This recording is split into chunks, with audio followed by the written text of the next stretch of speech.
Täällä taas. Sahasta on ketjut erotettu. Saha on tankattu. Ostin tuommoisen pokaran, että jos sais noin tukit tuolta vähän kauemmas. Kamera on ladattu ja laitettu jatkuva tarkennus päälle, eli mikään ei voi mennä pieleen. Joo, en tiedä siitä. Mutta ihan ekana mä laitan ton sahatelinen kiinni. Siinä pitäisi olla korkeussäätö sama kuin viimeksi. Se ei vaikuta, jos sahan irrottaa, niin se ei vaikuta siihen, mutta tarkastetaan vielä. Ja sitten koitetaan vähän sahalla. Mulla olisi tässä säätiedotuksen mukaan pari tuntia aikaa ennen kuin alkaa satamaan. Elikkä hip hop hommi. Toi on kiinni ja kaikki on ihan ok. Sitten lähdetään sahailemaan. Siirretään sekana tätä. Ollaan aika luottavainen, että mä saisin se jonnekin tänne, niin sit tosta jo pystyis sahaamaan. Joo. Nythän tää siirtyy.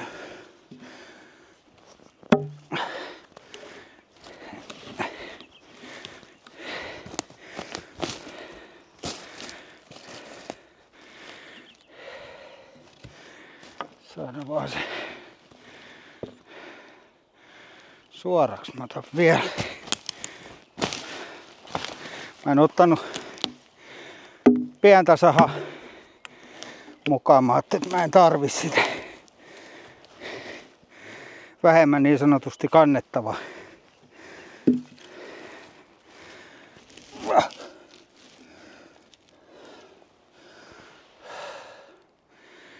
Se olisi tossa aika hyvä.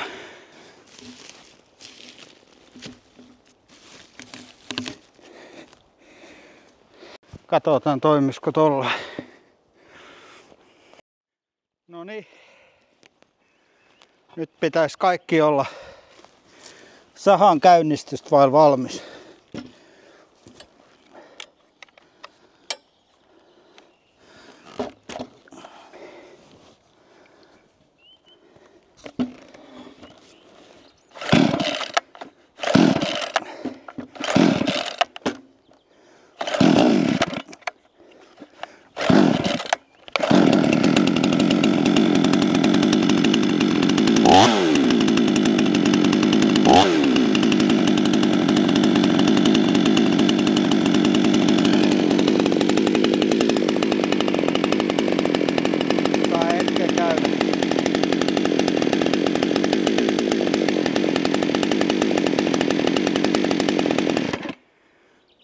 No, se kävi hetken.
Tulihan se läpi.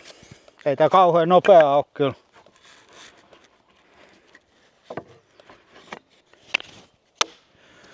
Mut huomattavasti nopeampaa kuin viimeksi.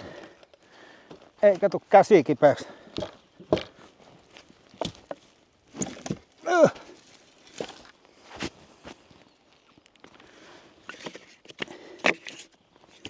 Sitten on se jännä paikka. Aina, kuinka paljon siellä on sitä äänisen aaltoa. Ei oo kyllä yhtään. Tossa on hiukan tommosta. Täällä on tämmösiä, mihin se saha meinaa jäädä kiinni kuin oksa.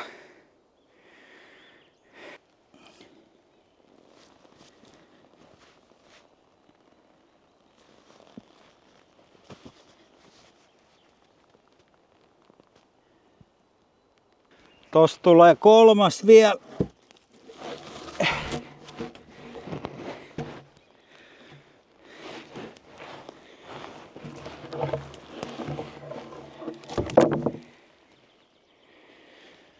Eli jos siinä olisi sit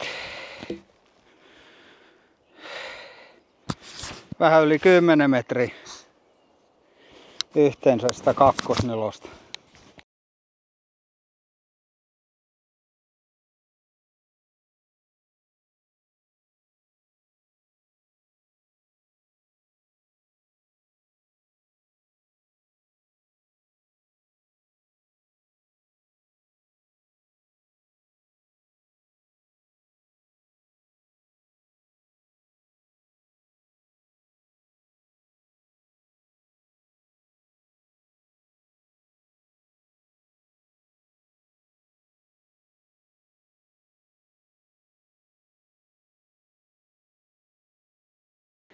Se oli aika tiukka urakka. Tuntuu niin kuin olisi ketju taas ihan tylsä, mutta en mä tiedä. Se on toi saha kanssa, että ei se jaksa tätä kun mennään niin kuin leveämmäksi. Toihan on se ohkaisempi paistelee vene tonne, niin tuntuu, että ei se jaksa sitten enää, että se hyytyy.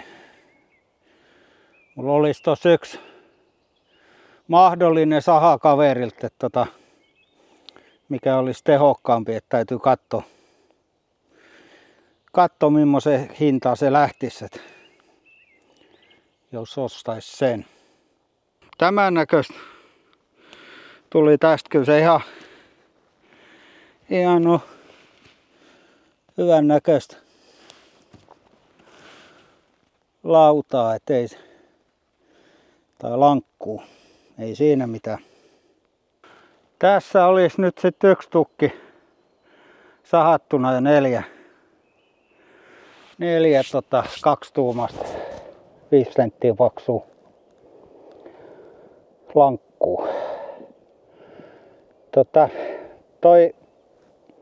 Kun mä nostin sitä ton verran noitten ärveleitten kanssa, nyt mulla on tää, niin jos mä saisin nostettua nuo seuraavat tukit, täytyy tehdä tommoset tuet, niin, koska se tuntuu aika mukavalta. Se oli sen verran maasta ilmas, niin jos sahais seuraavan tuki, sit se on tuolla täysin kiviä ja risuja seas, niin sais vedettyä. Kyllä mun täytyy tosiaan nyt miettiä sitä. Kaverilla on semmonen Stilli 361, niin siinä on 4,5 hevosvoimaa. Vai mitä siinä on, 4,5 mun mielestä. Jos se sen edullisesti myisi, niin täytyy tosissaan miettiä. Laippa ei kylläkään mun mielestäni sovi. Että se tekee taas sitten semmosen pienen loven.